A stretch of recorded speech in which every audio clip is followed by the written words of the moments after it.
Hello. Hello. Hello. Hello. Hello. Hello. Hello. Hello. Quiet, numbskulls. I'm broadcasting. Hello once again, everyone. Welcome to another exciting, fun-filled episode of Radio Days with Gary Music Miller. I'm Dave Black, your co-host. This is the one, the only, Gary Music Miller, longtime voice of WKEE here in Huntington. I'm sure if you're any age at all, you've heard him at one time or another coming across your airwaves and bringing you the best hits. 31 big years. Bringing you he was spinning the stacks of wax. 1978 to 2009. Yeah, that's a long time. That's a while. So we are coming to you, as always, from the Museum of Radio and Technology. It's a 1640 Florence Avenue in Huntington. You get a chance to come out here and check this place out. Got everything you'd want to see as far as radio and TV and things like that, to parts and pieces and bits and bobbles. You want to know it? It's here. So you get a chance to come out and take a look at this place. They're fantastic people, and they were gracious enough to allow us this wonderful backdrop here that we use for the show. And I think it's quite the proper setting for this program. It is a good setting. And if you come out to the museum, you can actually visit the setting we're at. Yes, you can even sit in these chairs and feel like you're us. You can pretend you're Dave Black. You can pretend you're Gary. Pretend you're him, please. Yes. Well, what's on tap for today, Gary? Well, today's, what do we want to call it? Podcast, blog, whatever we want to call it, what we do here, was inspired. I hope I've got his name right. I meant to write it down and forgot. I think his name is Adam Smith. I'm not sure. Adam, forgive me. Smith, forgive me if I misquoted your name. But he made a great suggestion as to this being the 50th anniversary. We're recording this in 2024. This is the 50th anniversary of the class of 1974. And I just went through my 50-year reunion 2 years ago. And I was in the hospital at the time, so a couple of people came to visit me.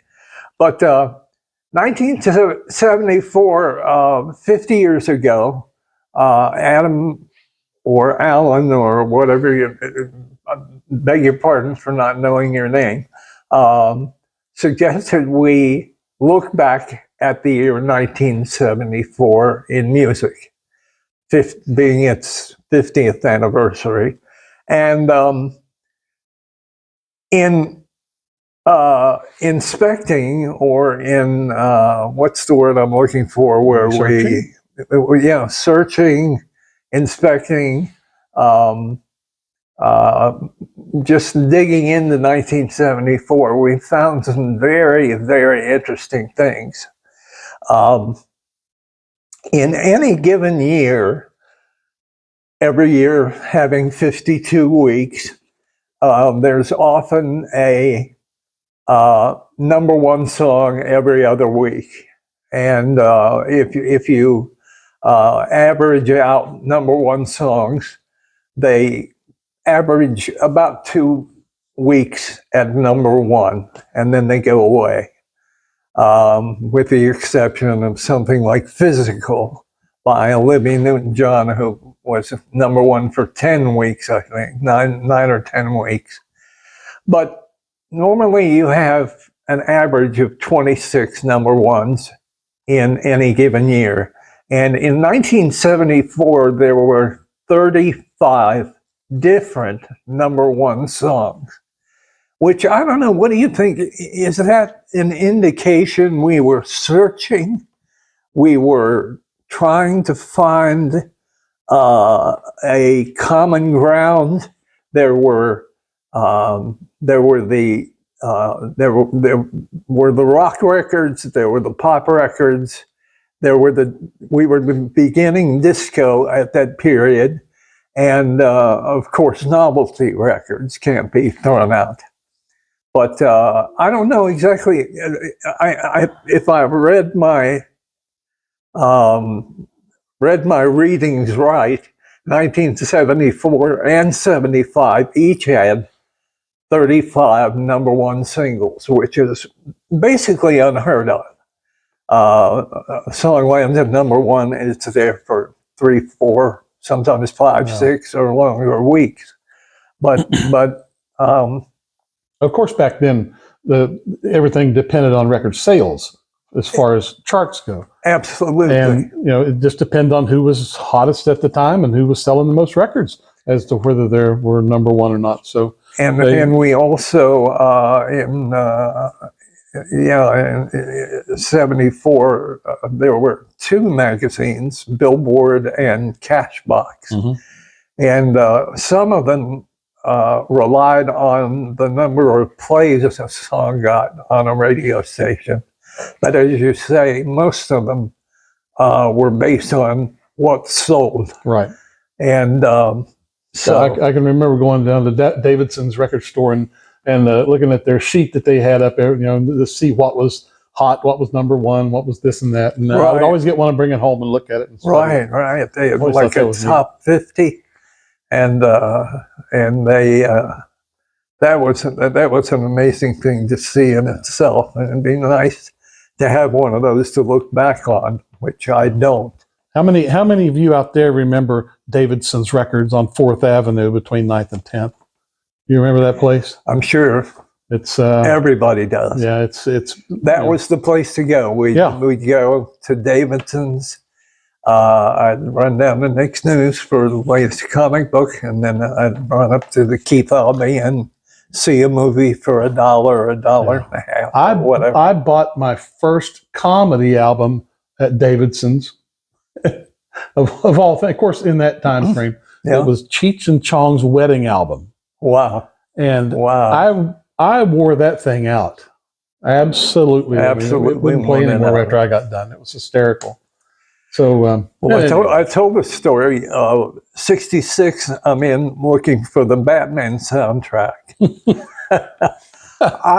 I was swept up in Batmania, and I actually ran across an album based on Superman. It was from a Broadway musical called "It's a Bird, It's a Plane, It's Superman," and I thought, well, I gotta have this too.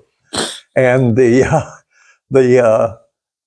play itself only lasted about 3 months, but Jack Cassidy was in it, Linda Lavin was in it. She was Superman. It had a good star.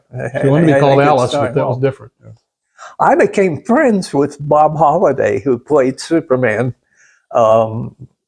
It was an interesting. We became friends through the internet and through his spokeswoman.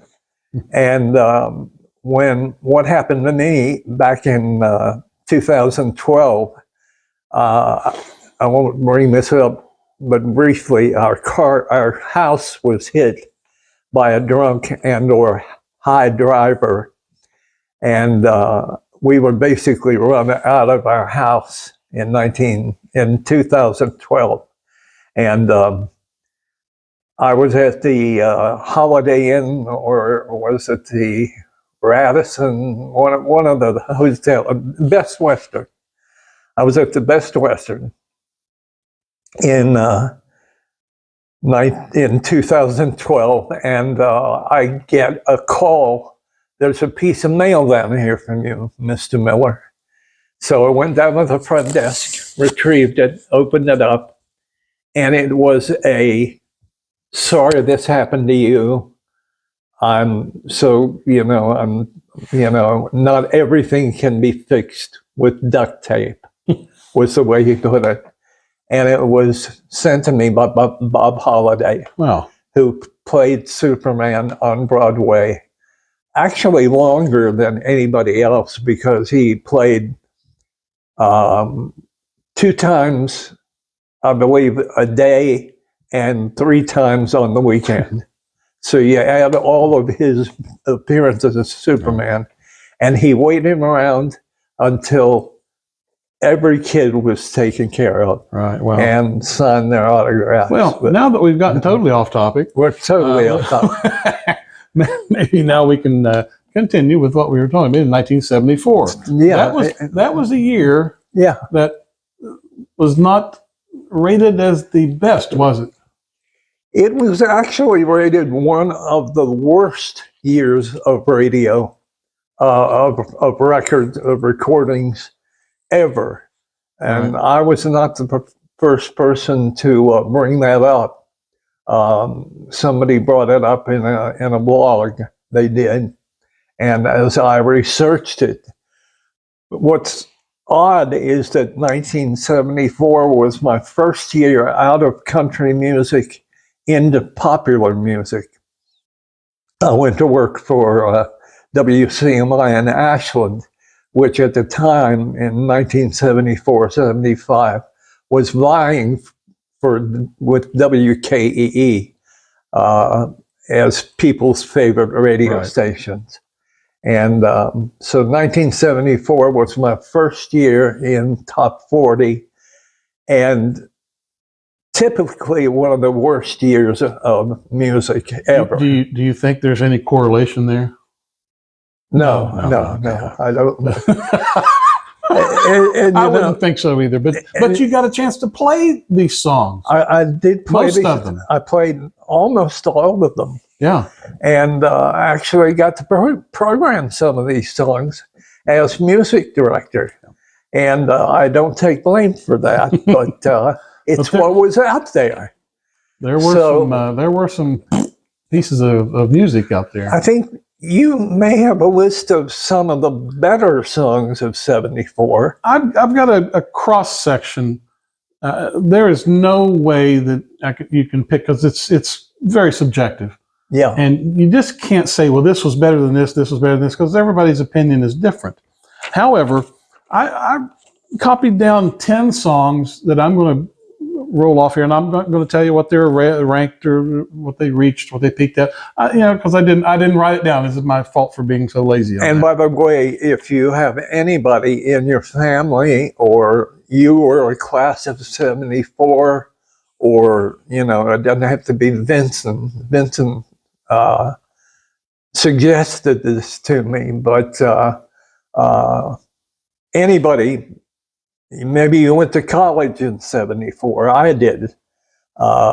This is for anybody who might be interested in the 50th anniversary of 1974. And when we get finished with these things, we're going to have a little Stump Gary segment, and it's also going to be based on 1974. So he'll probably get this one. He's been treated pretty badly here recently by me, and I'm feeling terrible about it. And I think you'll win this one. I can tell you do. But here's some of the big hits, and this is compiled from Billboard's Hot 100 for the year, which they were the literal Bible of music anyway back then. And I take it that they're the more palatable songs of '74. Now, some people will like this, some people don't.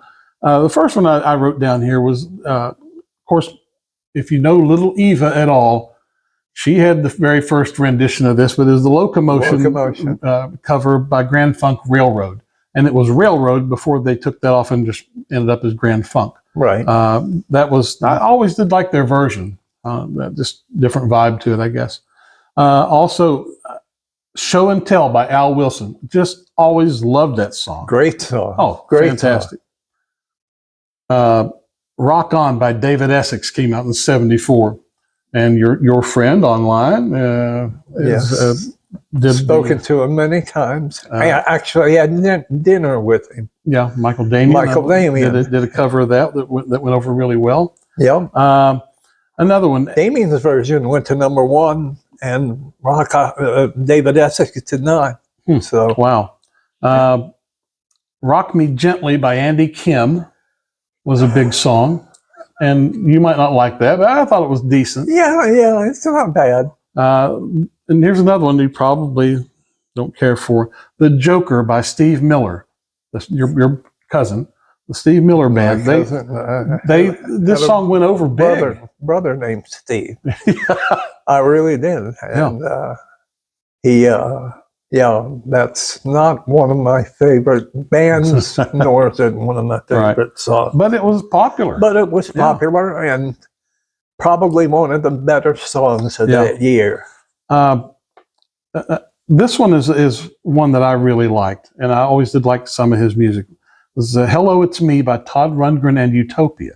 Fantastic. Really good song. That is a great song. Oh, yeah. Also, Bad Company by Bad Company. It was their debut album that year, and that was the first cut, I believe, that was released off their debut album. And there's not many bands that can say, well, our first release was the name of our band. Living in a box. Yeah. So Bad Company there. Another song that debuted then was an instrumental. I'm being a little macabre here, but it's Tubular Bells by Mike Oldfield, the theme song from The Exorcist. Man, if you're going to get scared to that song. That's the song. Yeah. Another one was Please Come to Boston by Dave Loggins. Not a bad song at all. Really good. Not a bad And song. I'm going to round out the list here with Rock and Roll Heaven by the Righteous Brothers.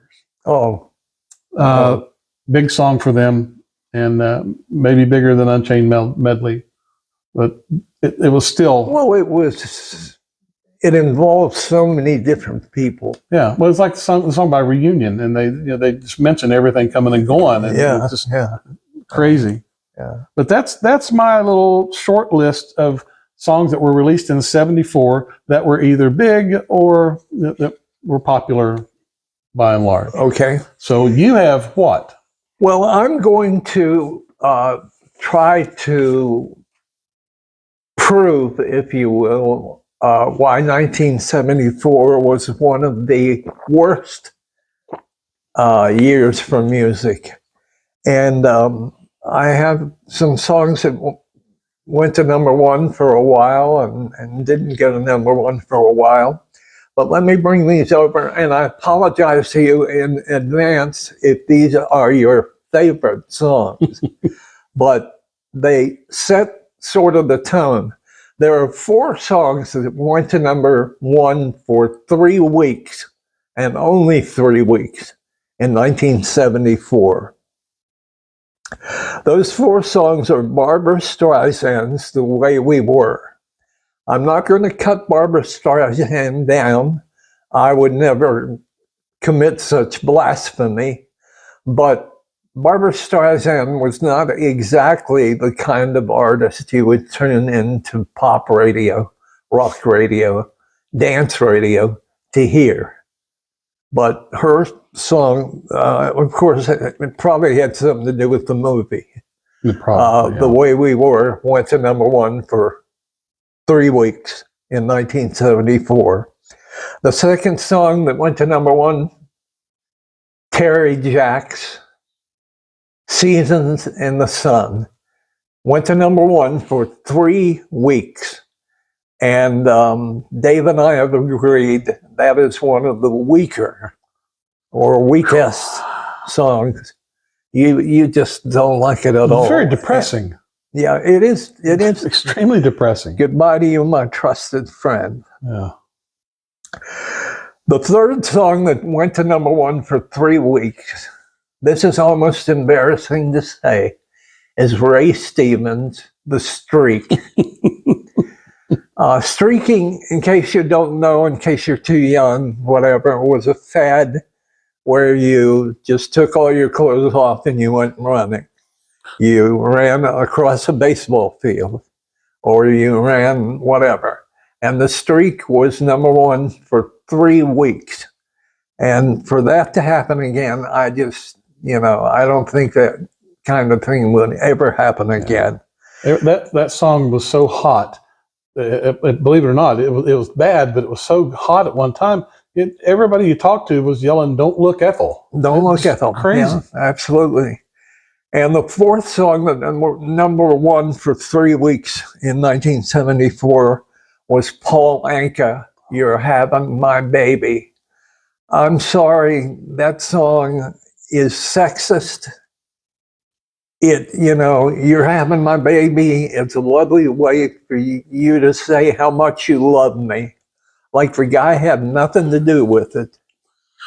And the girl is having her baby strictly to make Paul Anka happy. Now, I love Paul Anka. Paul Anka is one of my favorite. In fact, I saw him in Las Vegas. He's one of the greatest songwriters. He wrote the theme from The Tonight Show. He wrote My Way. He wrote, I could go on and on, The Time of Your Life. But You're Having My Baby, I think, was one of the low points for Paul Anka. And that went to #1 for 3 weeks in 1974. I saw him in Vegas also. Did you? He was on the corner across from MGM Grand in a wagon with a cup of pencils, and I had no idea what he was doing. Didn't know what he was doing. It looked strange. Now, if those 4 songs don't say bad enough for 1974, I came up with some #1 songs that were #1 songs for 2 weeks in 1974.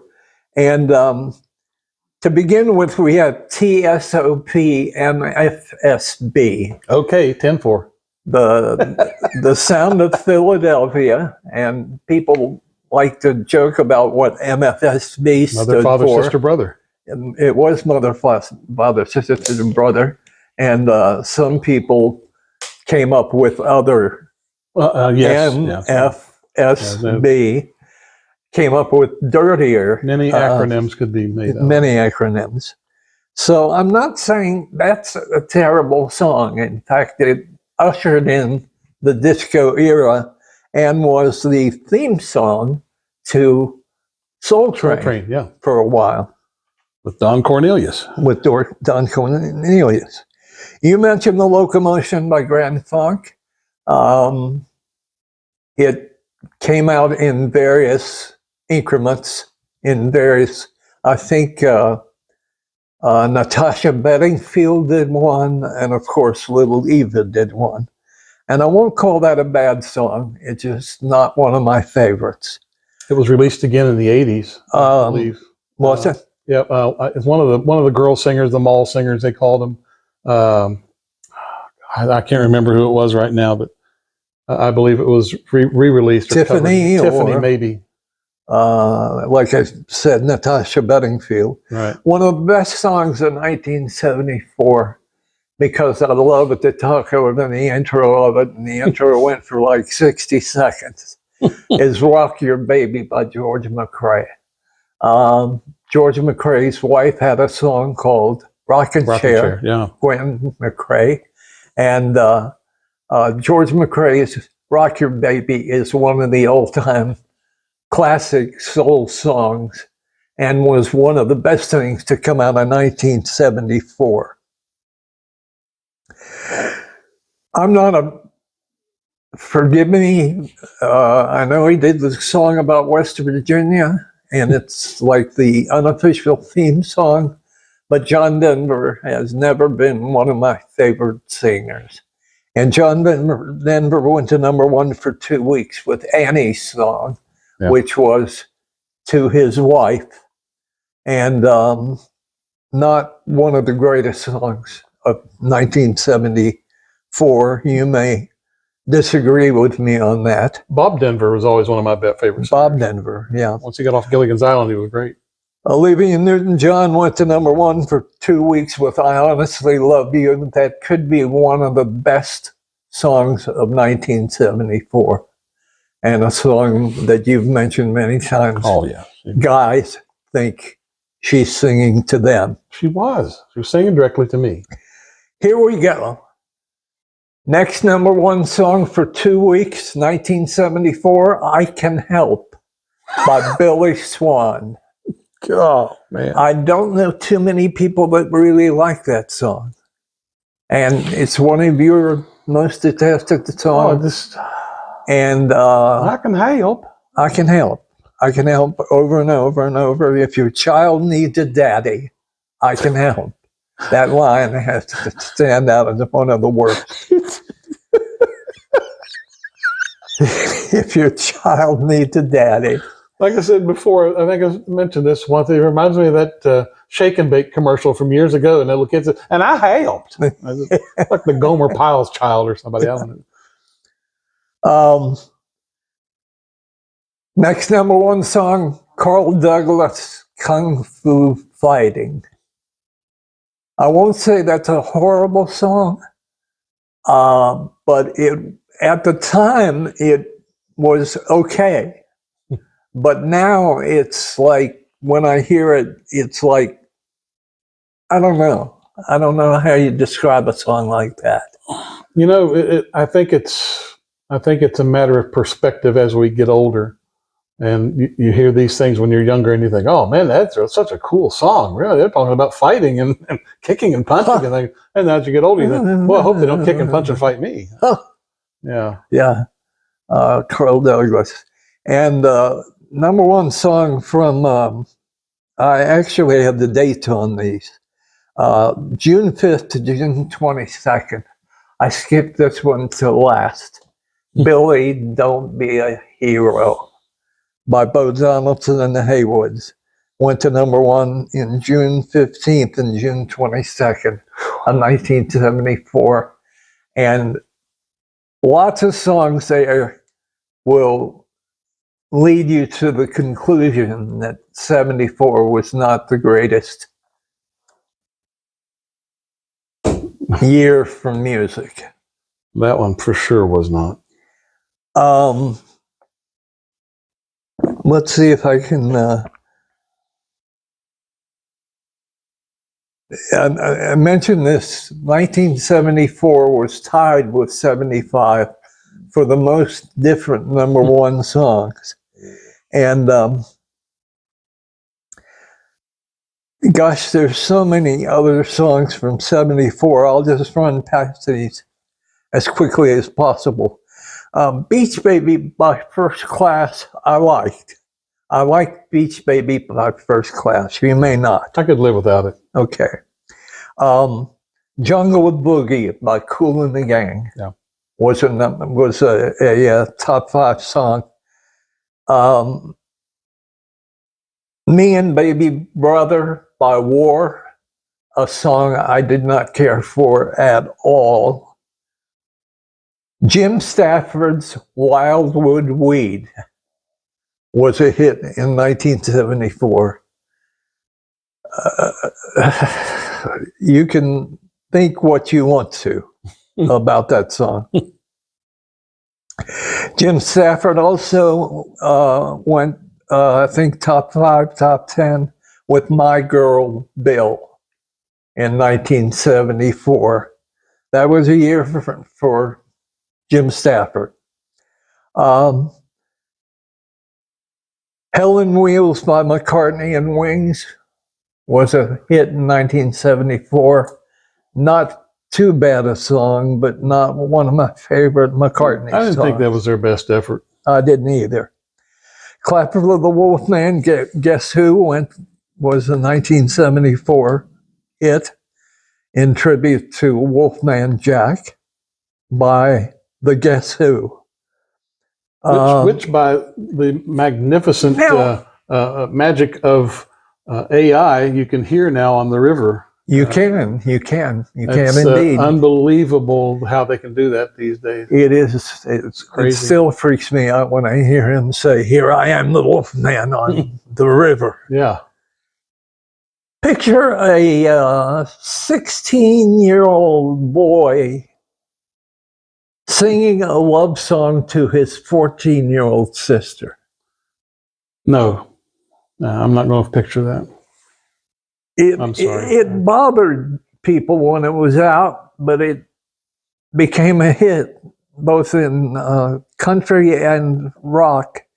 I'm Leaving It All Up to You by Donnie and Marie Osmond. And, you know, what you can say about Donnie and Marie. Yeah, but later he said, "Go away, little girl." Go away, little girl, yeah.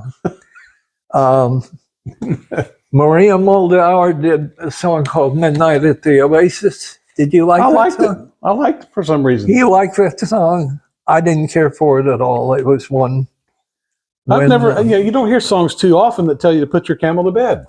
no, you don't. And I don't know how many people have camels. Here's some songs that went to number 1 for 2 weeks in 1974. Time in a Bottle, Jim Croce, not bad. No. I don't. The Joker you mentioned, not one of my favorite songs. Show and Tell went to number 2. And when you think of the records that went to, when you think of the Streak went to number 1 for 4 weeks, why didn't um, why didn't the Joker go to number 1 for more than 2 weeks? Dark Lady, we heard.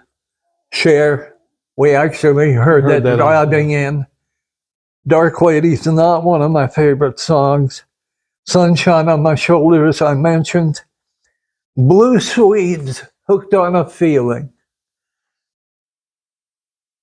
I preferred the B.J. Thomas version.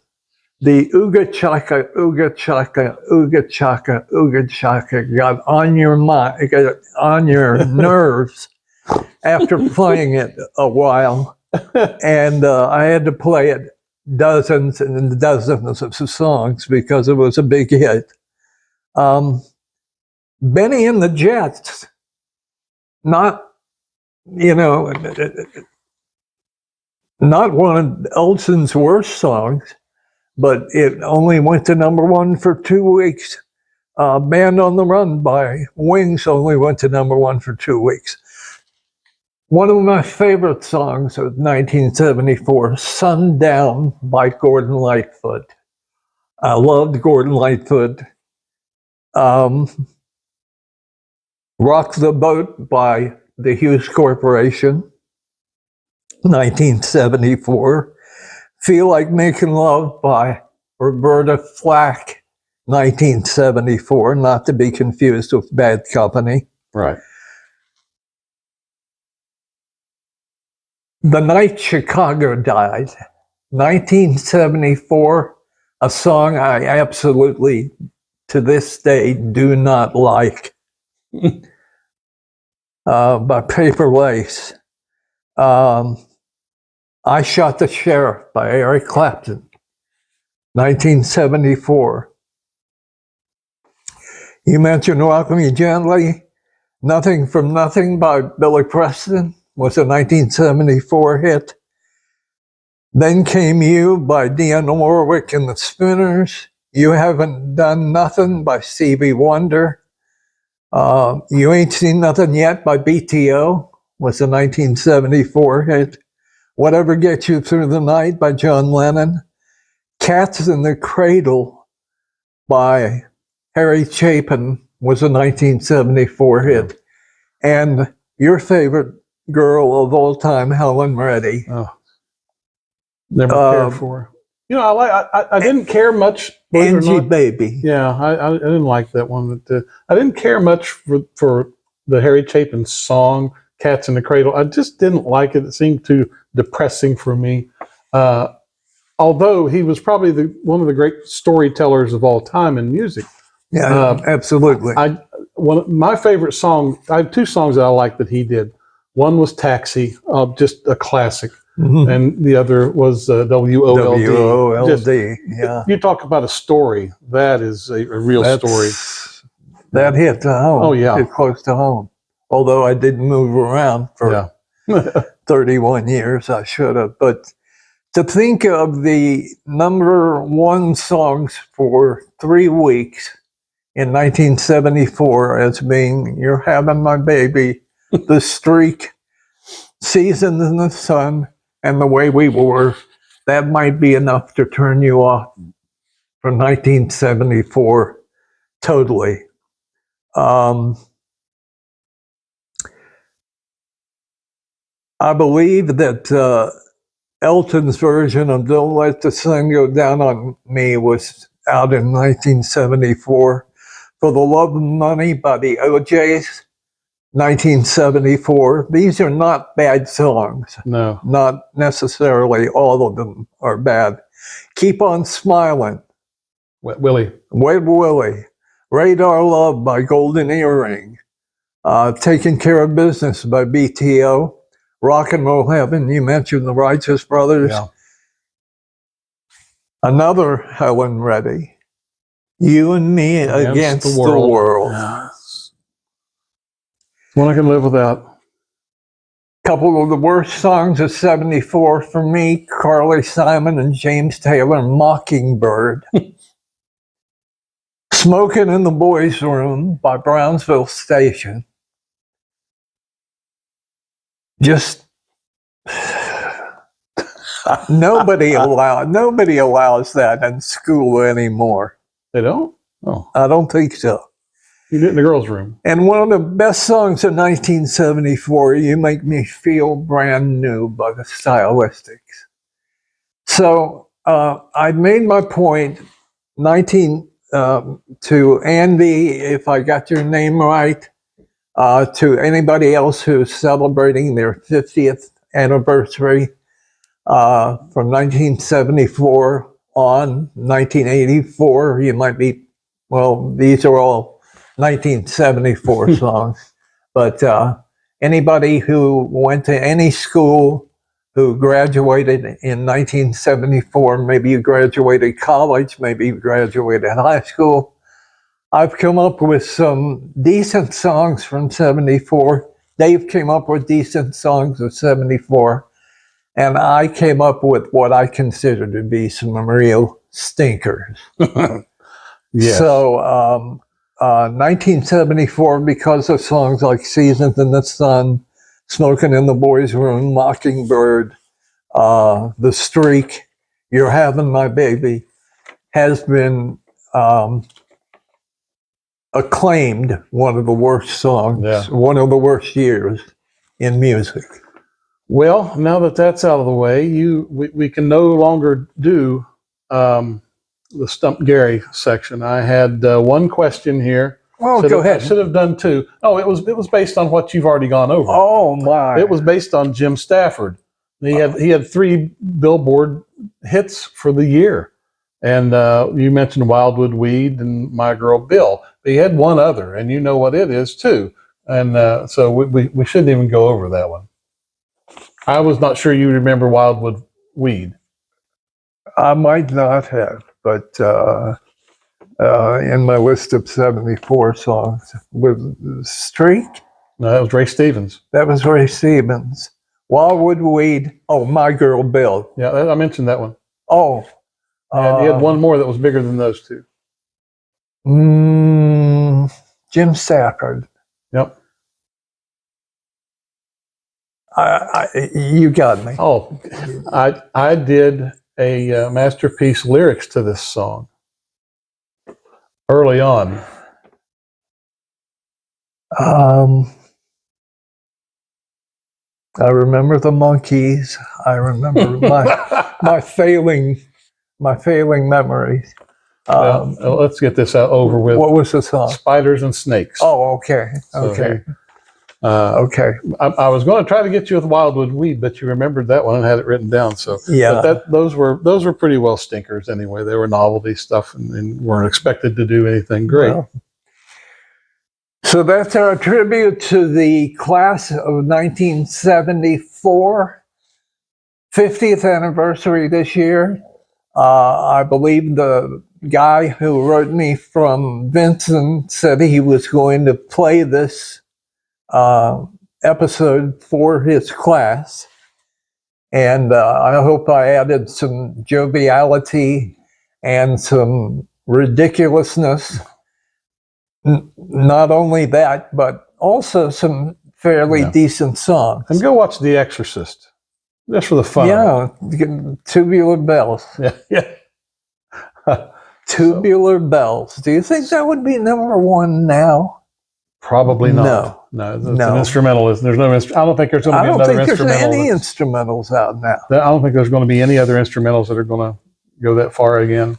No. However, with that said, are we done for now? That's all I can think of. That's our tribute to the class of 74. Hope you enjoyed it.